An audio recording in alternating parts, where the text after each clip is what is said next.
Happy new year everyone 2025। सबके लिए जीवन में बहुत खुशियाँ आए, शांति आए और सबकी अच्छी हेल्थ बनी रहे, यही सब भगवान से प्रार्थना करती हूँ इस संसार के लिए, और शांति बनी रहे। कोई भेदभाव ना करे, एक दूसरे से नफ़रत ना करे। अगर कोई एक चीज़ मैं चाहूँगी कि इस दुनिया से चली जाए तो वो होगी नफ़रत, हेट। यही भगवान से प्रार्थना है। सब एक दूसरे को एक्सेप्ट करें, जो जैसा है, जिसका जो धर्म है, जिसमें जिसकी आस्था है, जिसका जो विश्वास है। कोई किसी पे उंगली ना उठाओ। पैदा करने वाला भगवान सिर्फ एक ही है, ये हम सब जानते हैं। फिर ये तेरा मेरा मेरा तेरा क्यों?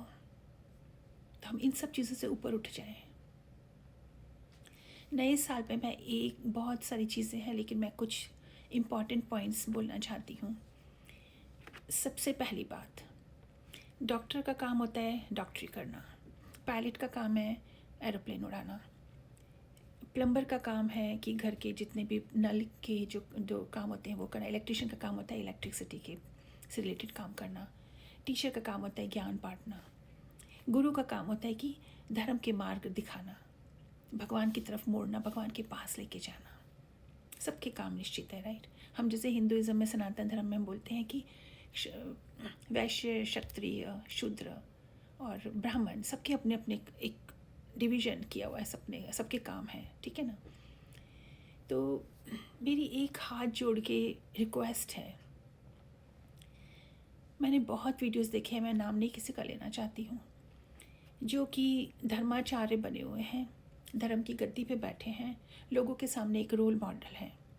वो आचार्य बोल सकते हो, कथावाचक बोल सकते हो, उनको स्वामी बोल सकते हो, उनको गुरु बोल सकते हो, कई लोग तो उनको भगवान मानते हैं। तो हर तरह के उनके रूप हैं। मैंने बहुत वीडियो देखे हैं, बहुत सुना है। उसमें वो ज्ञान बांटते हैं, बोलते हैं कि आजकल लड़कियां शादियों में नाच रही हैं, जिन दुल्हन आप खुद नाचती हैं, मर्यादा नहीं है वो। Excuse me. उसके बाद आजकल कपड़े जो पहनती हैं औरतें, शरीर दिखा रही हैं आगे से पीछे से, वो ये सब असभ्यता है। ये हमारे सनातन धर्म के संस्कार नहीं हैं। हम जिस तरह से बड़े हुए हैं, हमारे दादी और हमारी मम्मी और हमारी घर में जो भी घर की जो बहुएं होती थी, भाभियाँ होती थी, बहुत ही लाज लज्जा उनके अंदर होती थी, उनके अंदर आँखों की शर्म होती थी। बड़ों के सामने, बुजुर्गों के सामने वो बहुत मर्यादा में रहती थी। वो सब ख़त्म होता जा रहा है। तो इन सब बातों पे वो बोलते हैं, अच्छी बात है, बोलना चाहिए। लेकिन एट द सेम टाइम एक तरफ से ऐसी बातें बोल रहे हैं कि आजकल की औरतें, आजकल की लड़कियों के अंदर लज्जा नहीं है, मर्यादा नहीं है, ये सभ्यता नहीं है। तो मुझे एक चीज़ बहुत ख़राब लगती है, शायद पता नहीं कि मुझे लगनी चाहिए कि नहीं, पर मैं ऐसा मानती हूँ, मैं ऐसा सोचती हूँ, ये मेरे संस्कार हैं, मुझे जो मेरे परिवार से मिले हैं, कि जो एक मैरिड लाइफ होती है उसमें जो पति पत्नी के रिलेशन्स होते हैं बहुत पर्सनल होते हैं। वो लोगों से क्या, आप घर में बुजुर्गों से भी लड़कियां बोलने में घबराती हैं, हेजिटेट होती है। पर मैं देख रही हूँ कि वीडियो में ये जो आचार्य लोग बैठे होते हैं, खुले आम लड़कियां, लड़के, आदमी, औरतें सब आके उनसे अपनी प्रॉब्लम्स शेयर करते हैं, ठीक है। और वो फिर उनके पर्सनल लाइफ के बारे में, उनकी सेक्सुअल लाइफ के बारे में, which is really completely insane. It's not really not good. बिल्कुल ही इसमें कोई मर्यादा नहीं है, सभ्यता नहीं है। मेरे भी सद्गुरु रहे हैं, मैंने बहुत सद्गुरुओं से मेरा मिलना हुआ है, मैं उनके साथ बड़ी हुई हूँ। किसी भी सद्गुरु को मैंने किसी भी औरत के साथ बैठ के इस तरह के क्वेश्चन आंसर करना और बातें करना हमने नहीं कहीं देखा।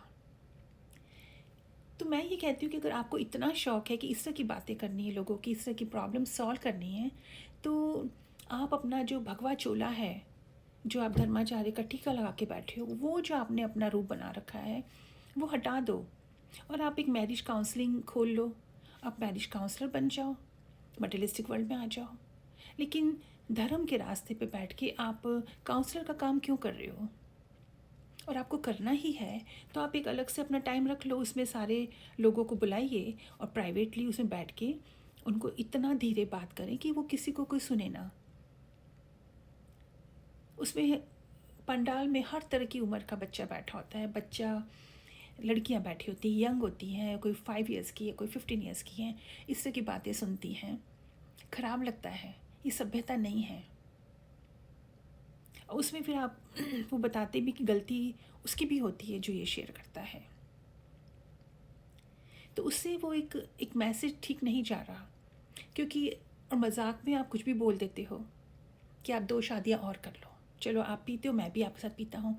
तो जो बहुत समझदार नहीं है वो तो समझते हैं कि आप ऐसा करने के लिए बोल रहे हो। This is not a message as a role model. एक हम जिस रास्ते पे बैठे, जिस काम हमारा जो काम होता है, वहाँ बैठ के हम पब्लिक के सामने इस तरह के मजाक ऐसे व्यंग नहीं हम कर सकते हैं। बहुत गलत बात है।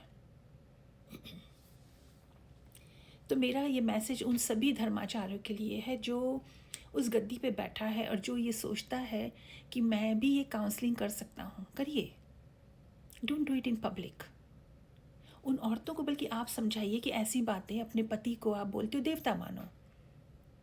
आप बुजुर्गों की लाज मर्यादा रखो, उनके सामने शर्म रखो। तो कैसे फिर? ये तो उसको बढ़ावा नहीं दे रहा है, उनको तो ये मैसेज नहीं मिल रहा है। वो तो खुलेआम पब्लिक में माइक के ऊपर ऐसी बातें करती कि मेरा पति ऐसे करता है, मेरा पति ऐसे करता है। मैंने ये भी सुना है कि वो बोलते हैं कि आप अपने पति को कितना प्यार करती हो, प्यार नहीं करती होंगी। तो ऐसी बातें मेरे ख्याल से गलत है। ये संसार के लिए, दुनिया के लिए एक अच्छा मैसेज नहीं जा रहा है। संसार में अगर हम शरीर से ऊपर उठ चुके हैं, और लेकिन सब संसार में ऐसे नहीं है। कभी कभी कोई अच्छे जो ऐसी चीज़ों में ज्ञान की जो बातें होती हैं उसका गलत मतलब निकाला जाता है। खासकर स्पेशली मैं बोलूँ जो पर्सनल रिलेशंस होते हैं पति पत्नी के, उसको पब्लिक में सामने डिस्कस करना, बहस उसमें लोगों के सामने बोलना गलत है, बहुत गलत है। हाथ जोड़ के विनती है। एक बात और, जो हमारे धर्मशास्त्रों में, जो हमारे ग्रंथों में हमारे पूर्वजों ने, हमारे बड़े बड़े ऋषि मुनियों ने जो उसमें जो बता के गए हैं, लिख के गए हैं, उसको कृपया करके ना बदलो। उसके श्लोक्स को, उसकी पंक्तियों को, उसके इंटरप्रिटेशन आप गलत ना करो, बिल्कुल ना करो। मैंने सुना है कि हनुमान जी डिप्रेशन में थे, हनुमान जी को डिप्रेशन हो गया था, सीता माता फांसी लगाने लगी थी। प्लीज़ प्लीज़ कृपया करके अपने आप को, आपको अगर पब्लिसिटी आपकी करनी है, आपकी अपने आप को बढ़ाना है, तो हमारे धर्म ग्रंथ को सहारा ना लो। उसको, उसकी जो इंटरप्रिटेशन है, जो हमारे जैसे तुलसीदास जी, व्यास जी जो जैसे लिख के गए हैं उसको वैसा ही बताओ। आज से और 15 साल, 20 साल के, 25 साल के बाद जब हम लोग भी नहीं रहेंगे, हमारी जो आने वाली पीढ़ियाँ हैं वो कन्फ्यूज़ हो जाएंगी, उनको पता ही नहीं चलेगा कि सच्चाई क्या है, वो यही सब मान लेंगे। ऐसी बातें ना करो। कोई कहता है कि राम जी के सबसे बड़े भगत जो थे वो कैकेयी माता थी, हनुमान जी नहीं थे। बहुत गलत है। दुख होता है, हम कुछ नहीं कर सकते, लेकिन बस इस तरह से सोशल मीडिया के थ्रू कुछ बोल सकते हैं थोड़ा सा, बट ऐसा ना करो।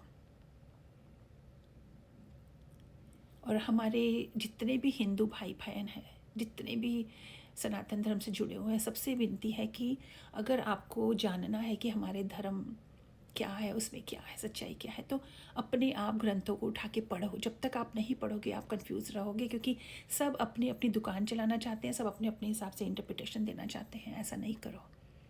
जब तक आप खुद नहीं पढ़ोगे उसमें अंदर क्या लिखा है, तब तक हम भटकते रहेंगे और हम कन्फ्यूजन, हमारे अंदर बहुत बड़ा कन्फ्यूजन क्रिएट हो जाएगा। जो हम सीखेंगे वही हम आगे सिखाएंगे। तो इस तरह से ना करो। उन्हीं लोगों से विनती है कि जो ये इस रास्ते पर हैं, जो अपना धर्म समझते हैं, लोगों को ज्ञान बांटते हैं, वो इस तरह का ज्ञान, अपना नया ज्ञान क्रिएट ना करो। ग्रंथों में लिखी बातों को, ग्रंथों में लिखे ज्ञान को बदलो नहीं, कृपया करके बिल्कुल ना बदलो। जो जैसा है उसको वैसा ही आप इंटरप्रेट करो, वैसा ही कथाओं में बोलो। और ये कथाओं में, पंडाल में वैवाहिक जीवन के बारे में, मर्यादा में रहने की बातें करो, इस निजी जीवन की बातें ना करो। नए साल आप सबके लिए शुभकामनाएं, और सब भगवान पे आस्था रखो, विश्वास रखो। Thank you. जय श्री कृष्ण।